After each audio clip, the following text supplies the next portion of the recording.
តែអ្នកទាំងអស់គ្នាធ្លាប់ដឹងដែរទេថាភពមានក្លិនបែបណាទាំងនេះគឺជាក្លិនរបស់ភពនីមួយៗដែលក្រុមអ្នកវិទ្យាសាស្ត្របានកំណត់តាមរយៈសារធាតុគីមីនៅក្នុងបរិយាកាសរបស់វា1ភពពុទ្ធភពពុទ្ធគឺជាភពដែលនៅជិតបំផុតនៅក្នុងប្រព័ន្ធព្រះអាទិត្យហើយវាមិនមានបរិយាកាសដូចភពដទៃទៀតទេដោយសារតែវាមិនមានខ្យល់ឬបរិយាកាសដើម្បីផ្ទុកក្លិនដូច្នេះភពពុទ្ធនេះមិនមានក្លិននោះទេ2ភពសុក្រមានបរិយាកាសដ៏សែនក្រាស់ហើយពោពេញទៅដោយអាស៊ីតស្ពន់ធ័រនិងកាបូនឌីអុកស៊ីតហើយសមត្ថភាពទាំងអស់នេះបណ្ដាលឲ្យភពសុក្រមានក្លិនដូចជាសុទ្ធរលួយ3ភពផែនដី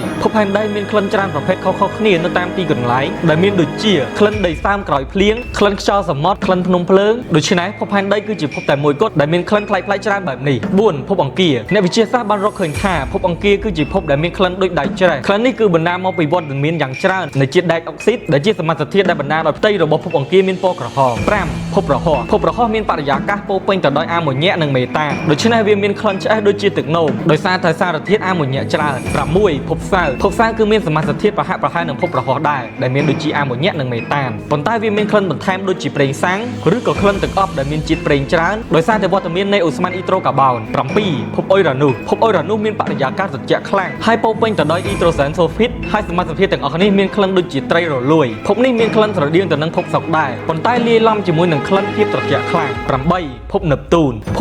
ក៏មានបរិយាកាសត្រជាក់ដូចភពអ៊ុយរ៉ានូសដែរហើយវាមានសមាសធាតុអ៊ីត្រូសែនសូហ្វីតនិងអាម៉ូញ៉ែកដូច្នេះក្លិនរបស់វាស្រដៀងទៅនឹងភពរហ័សនិងភពអ៊ុយរ៉ានូសដែរដែលមានក្លិនស្អុយរលួយនេះគឺជាការរៀបរាប់ក្លិនរបស់ភពនីមួយៗខមមិនពីក្លិនរបស់ក្រាស់អ្នកទាំងអស់គ្នានៅក្នុងខមមិនខាងក្រោមវីដេអូនេះមិនមានឧបត្ថម្ភឡើយកុំភ្លេច follow អ្នកមួយផងណា